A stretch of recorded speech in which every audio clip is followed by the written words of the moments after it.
turned to Harold. Get her tea if she insists on standing here.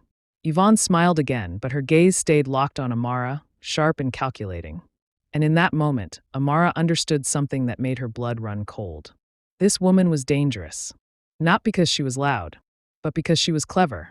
2 weeks later, Amara stood in a pharmacy bathroom staring at 2 pink lines. Pregnant.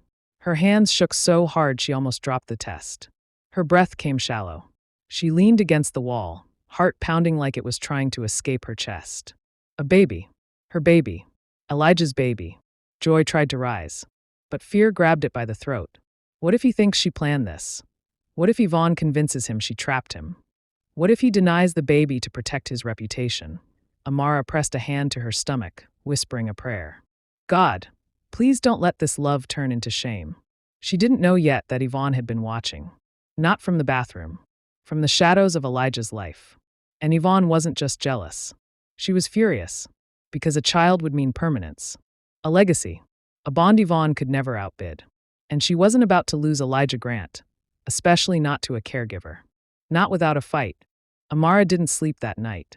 She lay on her side in the small apartment she rented on the edge of the city, one hand resting over her stomach like she could shield the baby from fear. The ceiling fan spun slowly, pushing warm air around the room, but her skin stayed cold. Pregnant. The word felt like joy and terror braided together. She had imagined how she'd one day tell her husband she was expecting. Some sweet scene, laughter, tears, a soft prayer of gratitude. Not this. Not with a jealous ex circling like a hawk. Not with Elijah's name attached to headlines and gossip. Not with her still healing from everything she'd already lost. She kept replaying the only part that mattered. What if he denies it? Elijah wasn't cruel. He wasn't the kind of man who would abandon a child. She believed that. But people changed when fear entered the room. Wealthy men were especially good at protecting reputations. And then there was Yvonne.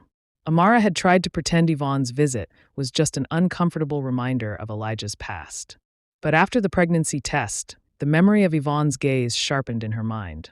Like she'd been measuring Amara's value and already deciding she was disposable.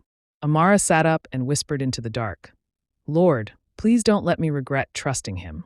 The next day, she went to work as if the world hadn't tilted. The mansion in Buckhead looked the same, clean, quiet, guarded. Harold greeted her politely, but his eyes lingered on her face like he could tell she was carrying something heavy. Elijah was in the living area, laptop open, phone pressed to his ear, voice firm. Yes, I said no. It's not negotiable, he snapped, then ended the call and exhaled hard. He looked up and his expression softened when he saw her. Hey, that one word